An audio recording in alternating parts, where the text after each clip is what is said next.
Olá, família! Sejam todos bem-vindos ao estudo diário das Escrituras. Hoje nós vamos estudar aqui Doutrina e Convênio, seção 64, a partir do versículo 12. A gente foi até o versículo 11 e hoje a gente continua do 12 aqui em diante. Qual é o contexto histórico dentro desse conjunto de escritura aqui para a gente entender? Bom, Joseph Smith havia vindo do Missouri, da cidade de Sião, ali onde seria construído Sião. Muitos, né, dos que haviam vindo foram como missionários, pregaram o evangelho. Quando chegaram, né, aqui em Kitran, que é onde é recebida essa revelação, começaram a falar mal de Sião, né, que lá era um monte de mato, que não era uma, que a promessa do Senhor não havia se cumprido, que aquela não seria a Sião que eles imaginavam. Então a perspectiva deles, né, afetou a maneira deles de ver. Eu até lembrei ali dos espias lá, né, que Moisés manda na Terra Prometida, e aí eles voltam, né, falando que era impossível conquistar a terra, que tinha gigantes, né, e Josué e Caleb, né, falou, não, é possível, o Senhor deu nas nossas mãos. Então, eu vejo que alguns desses voltaram com um ponto muito negativo. Isso fez com que alguns se desviassem do evangelho, tá bom? Também, quando Joseph Smith chegou em Kittle, alguns já estavam desviados, né? Porque estavam sem uma liderança, tinham muitas perguntas, estavam tendo uma crise de fé, vamos colocar dessa maneira, tá bom? Então, aqui nessa revelação, o Senhor chama essas pessoas ao arrependimento e aqueles que se arrependem deveriam se apresentar perante Deus, ser chamado perante a igreja para resolver a situação. Nós chamamos isso, quando a pessoa é chamada na igreja para resolver uma situação de pecado, de conselho de condição de membro, tá bom? Isso afeta a condição do membro ali, se ele vai ficar um tempo sem tomar o sacramento. Na verdade, né, é um período em que o bispo, que é o juiz ali em Israel, ele vai ajudar a pessoa a se reconciliar com Deus, tá bom? Obtendo perdão ali, fazendo metas para fortalecer a pessoa, tá bom? O conselho de condição de membro é principalmente fortalecer a pessoa para quando novamente vier as mesmas tentações, ela possa estar firme no evangelho. Então, na verdade, é mais um processo de se aproximar de Deus e ficar mais firme com o Senhor do que, na verdade, outra coisa, tá bom? Então, vamos ler aqui os versículos e ir falando algumas coisas aqui, tá bom? Então, começando aqui no versículo 12, diz assim: aquele que não se arrepender de seus pecados e não os confessar, trareis perante a igreja e fareis com ele conforme dizem as Escrituras, seja por mandamento ou por revelação. Então, esses deveriam ser levados à liderança da igreja ali para resolver a situação, né, daquele que havia pecado ali, tá bom? Então, aqui, na verdade, né, não é todo pecado que a gente vai lá, não é um confessionário, né, para ir lá falar com o bispo, não é isso, não é dessa maneira que funciona, né? É igual o nosso corpo, ele tem um poder regenerativo. Quando a gente se corta, ele cicatriza, cura, né? Nós temos o poder de cura no nosso corpo que o Senhor criou. Porém, se uma pessoa, né, ela perde um braço, aí não vai curar sozinha, ela tem que ir até o médico para costurar. Então, tem certo experimento que precisa de um médico. Assim também, tem certos pecados graves que necessitamos da ajuda do Senhor por meio dos seus servos autorizados, no caso, o bispo ali, né, que vai poder nos ajudar, tá bom? Então, aqui é a mesma coisa, ele falou para levar eles à liderança da igreja para ajudar, aqueles que ainda não haviam se arrependido, que ainda não obteram ali o seu perdão. Aqui eu trouxe uma escritura lá no Novo Testamento nessa questão, né? Quando levaram uma mulher que foi pega em adultério na presença de Jesus Cristo, né? E aí falaram para ele ali, Moisés, né? Essa foi apanhada no próprio ato cometendo adultério, e Moisés, né, na lei, manda que as tais sejam apredejadas. E vós, né? E você, o que dizes, né? Tu, o que dizes? Eles queriam saber se Jesus Cristo ia mandar apredejar a mulher ou não.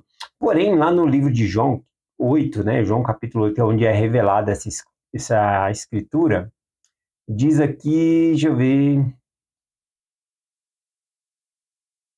Ah, tem aqui no versículo Versículo 6 diz assim, ó: E isso diziam eles, tentando para que tivessem do que acusar. Veja que eles levaram a mulher lá com adultério para Jesus Cristo, tá bom? Para Jesus Cristo julgar, mas era uma armadilha, tá bom? Era um teste, porque eles queriam, na verdade, ter algo para acusar Jesus Cristo. Mas quando perguntaram para Jesus Cristo, tu o que dizes? Ele não disse nada. Ele se abaixou e com o dedo ele começou a escrever na terra, né? E ele começou ali a escrever na terra. E aquela multidão que se formou ali, né? Com aquela... Pegaram e perguntaram de novo, e tu o que dizes? Né? Mais uma vez tentando experimentar ali Jesus. E aí Jesus então se levanta e diz aquela frase muito famosa, né, nas Escrituras, dizendo: aquele, né, que não tem pecado, que atire contra ela a primeira pedra, né? E ali, acusado por suas consciências, começaram a sair desde os mais velhos a todos ali, né? O fato é, o que Jesus Cristo estava escrevendo, né, na areia, né? Enquanto ele ia escrevendo, as pessoas iam se retirando. Bom, aqui, né, inclusive algumas interpretações de alguns grupos religiosos, eles falam assim, no Velho Testamento era mais a lei, né? No Novo Testamento nós vemos a misericórdia do Senhor. Não é bem assim, Deus é misericórdia, é o mesmo Deus, Deus não mudou. O mesmo Deus do Velho Testamento é o do Novo Testamento. Então aqui, na verdade, conforme o versículo 6 menciona, eles fizeram aquilo para ter com que acusar Jesus. Toda a situação aqui estava errada. Tá bom? Se Jesus Cristo julgasse e mandasse apedrejar, estaria errado dentro da própria lei. Por quê? Na própria lei de Moisés dizia que se a mulher foi apanhada no ato, na verdade tinha que trazer os dois seriam julgados, tá bom? E os dois seriam apedrejados, tanto o homem como a mulher. Então veja que de propósito eles trouxeram só a mulher, tá bom? Para não ter validade o julgamento se Cristo o fizesse ali, tá bom?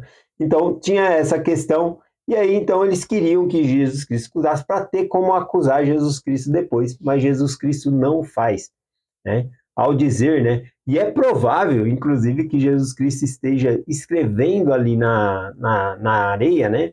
Na terra ali, exclusivamente a lei sobre isso, né? Sobre o adultério, que tinha que trazer os pontos que eram apresentados ali, né? Que era na porta da cidade, onde tinha que ter um julgamento. Então, toda a condição estava errada ali. E aí, então, é possível que ele estava escrevendo ali, e aí eles perceberam, não, ele sabe que a lei é desse jeito, né? E não conseguiram apanhar Jesus. Então, Jesus Cristo olha para a mulher, né? E fala para a mulher, cadê os teus acusadores? E aí, algum deles te condenou? E ela disse, não, Senhor, nenhum. Eu também não te condeno. Vai, não peques mais. Né? Então, essa é uma situação aqui, que é levada a pessoa até Cristo, né? Ou seja, até o líder para ser julgado. E aqui no caso de Cristo, né, a gente entende que estava toda a situação errada para que era uma armadilha para Jesus Cristo. Vamos continuar lendo aqui. O Doutrina e Convênio 64, versículo 13, diz assim: Isso fareis para que Deus seja glorificado, não porque não o perdoais, não tendo compaixão. Aqui está falando a questão desse julgamento, tá bom? A pessoa deve ser julgada, não é porque nós não perdoamos. Se eu perdoei a pessoa, então ela tem que ser inocentada da culpa, né? Não, não é assim que funciona. Existem leis. Você pode perdoar e ainda assim entrar com uma ação judicial. Perdoar é uma coisa, a pessoa precisa responder judicialmente, né, pelo aquilo que ela fez. Tá bom? Então são coisas diferentes aqui. Então o fato de trazer a pessoa para ser julgada, conforme mencionado aqui, não tem a ver com o perdão. Se eu perdoei, eu não vou trazer ou não vou denunciar. Não é isso que está falando aqui. Então perdão é uma coisa, agora a pessoa sim precisa responder perante a lei. Tá bom? Presta atenção no versículo da maneira que está escrito, né? Isso fareis para que Deus seja glorificado. Não porque não perdoais, não tendo compaixão. Não é porque você não tem compaixão, mas para que sejais justificado aos olhos da lei. para que não ofendais aquele que é vosso legislador. O legislador é aquele que cria as leis e aplica as leis, tá bom? Então, o próprio Deus, ele perdoa, mas nós passamos pelas consequências, né, de nossas ações. O fato dele perdoar não significa que nós estamos inocentados das consequências, né, do pecado ali, tá bom? Eu falo no sentido aqui de a pessoa roubou, mas ela se arrependeu, né? Isso não significa que ela não vai ser presa e ter que pagar lá o que ela fez, tá bom? Na questão do pecado, o Senhor, ele age, o Cristo, ele é preso em nosso lugar, ele paga pelos nossos pecados. Então, a lei exige que o pagamento seja feito. No caso, nós somos salvos pela expiação de Jesus Cristo, pelo sacrifício que Jesus Cristo fez. Ou seja, pelo próprio Cristo que pagou, né, pelas nossas ofensas, os nossos pecados. Tá bom? Continuando aqui, o versículo 14 e o 15 diz assim: em verdade eu vos digo, por esse motivo fareis essas coisas. Eis que eu, Senhor, estava zangado com aqueles como foi meu servo Ezarbuque e também meu servo Isaac Moller, porque não guardaram a lei nem o mandamento. Bom, o Senhor havia mandado, né, aqui no caso Ezarbuque e Isaac Moller, eles eram companheiros de missão e eles tinham que voltar pregando o evangelho, tá bom? Mas eles não fizeram isso, eles voltaram direto para Kitra ali, tá bom? Eles estavam aqui, tanto Ezarbuque, né, começou a falar mal da cidade de Sião, né, que Joseph Smith não era profeta, começou a falar essas coisas e isso também acabou atrapalhando Isaac Moore aqui também, tá bom? E aí eles vieram sem pregar o evangelho, né? Não foram batendo de porta em porta, nada disso. Então o Senhor fala aqui que eles não guardaram o mandamento que foi dado, tá bom? Aqui interessante, eu fiz algumas anotações, né, que esse Isaac Moore, ele a princípio ele deu ouvido, né, a palavra de Ezarbuque, mas depois, no final, ele se arrepende e se mantém firme no evangelho. Enquanto Ezarbuque não, ele sai da igreja e começa a publicar coisas em jornal contra a igreja de Cristo, falando mal de Joseph Smith ali também. Mas Ezarbuque não, ele se arrepende, né? E ele de ter dado ouvido a essas coisas, e aí então ele fica firme no evangelho, né? Inclusive ele vai ser bispo lá em Salt Lake, ele permanece firme no evangelho. É isso que eu queria compartilhar. Bom, eu queria compartilhar algumas escrituras a respeito disso, né? As companhias que nós temos vão nos elevar ou fazer com que nos afundamos também. Tem lá em Mosias, capítulo 17, a partir do versículo 11, o rei Noé, né, o iníquo rei Noé, estava a ponto de soltar o profeta Abinad, porque temia as palavras dele. Mas o povo, né, os sacerdotes dele ali, começou a gritar: injuriou o rei, e aí ele se encheu de cólera e mandou matar então o profeta Abinad. Mas veja que ele estava a ponto de soltar, mas por causa das amizades ali, ele acabou mandando matar um profeta de Deus. Tá bom? Eu gosto também lá de 1 Coríntios, capítulo 15, versículo 33, que diz assim: não vos enganeis, as más conversações corrompem os bons costumes. Ou seja, não sejamos enganados. Ficar numa roda falando de más conversações, não preciso nem falar o que é más conversações aqui, né? Conversas ruins mesmo, né? Malícia, piadas de mau gosto. As más conversações corrompem os bons costumes. Tem uma frase, um ditado que diz assim, ó: as más companhias corrompem os bons costumes. Isso é um ditado popular que reflete, né, na ideia de que a influência das pessoas tende a moldar os nossos comportamentos, os nossos hábitos. Tá bom? É isso que significa aqui. Continuando aqui, versículo 16. Vai falar de Isaac Moore aqui. Diz assim: em seu coração procuraram o mal, e eu, o Senhor, retive meu espírito. Condenaram como mal aquilo que não havia de mal. Contudo, perdoei meu servo Isaac Murray.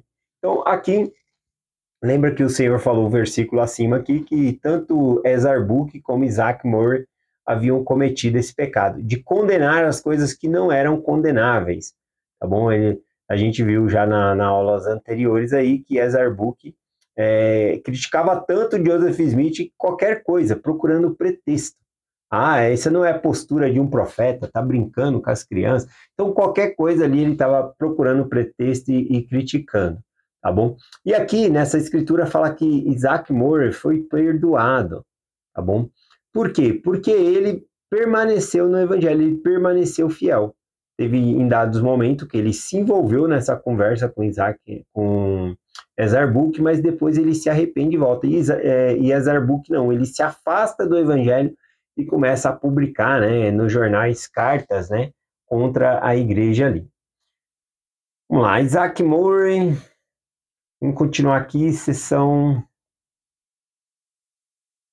17. Sessão 17 não, sessão 64, versículo 17. E também meu servo Edward Packer, eis que ele pecou, e Satanás procura destruir-lhe a alma. Mas quando essas coisas se lhe tornaram conhecidas, ele se arrependeu do mal, e serão perdoados.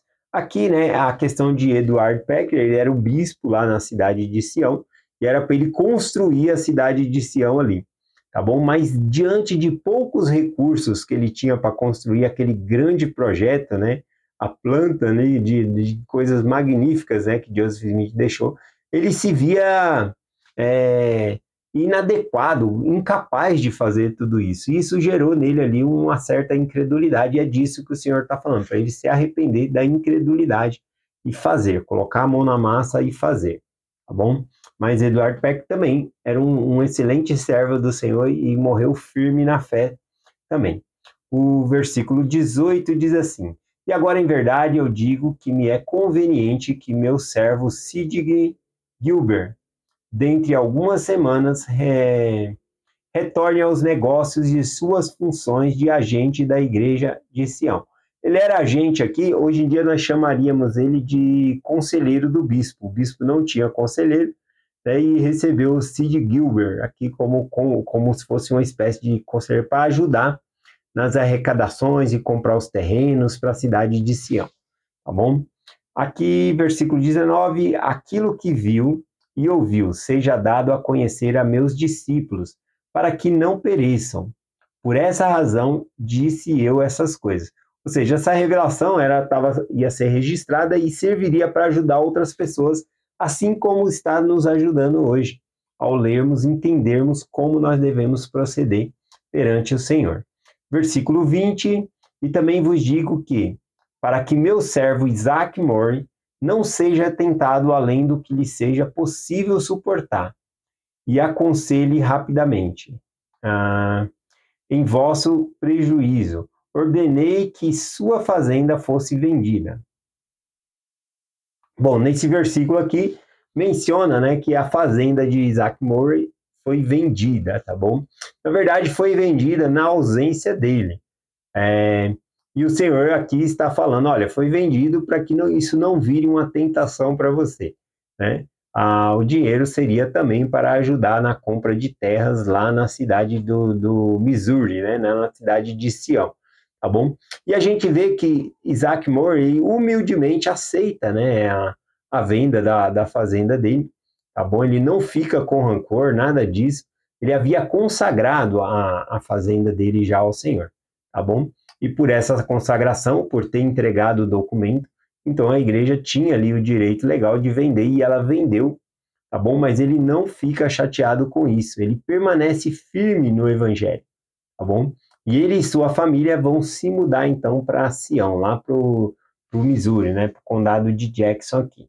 Versículo 21, não desejo que meu servo Frederick G. Williams venda sua fazenda, porque eu, Senhor, desejo manter a terra em Kitria por uma posição firme pelo espaço de 5 anos, nos quais não derrubarei os iníquos, a fim de que assim o poder possa salvar alguns.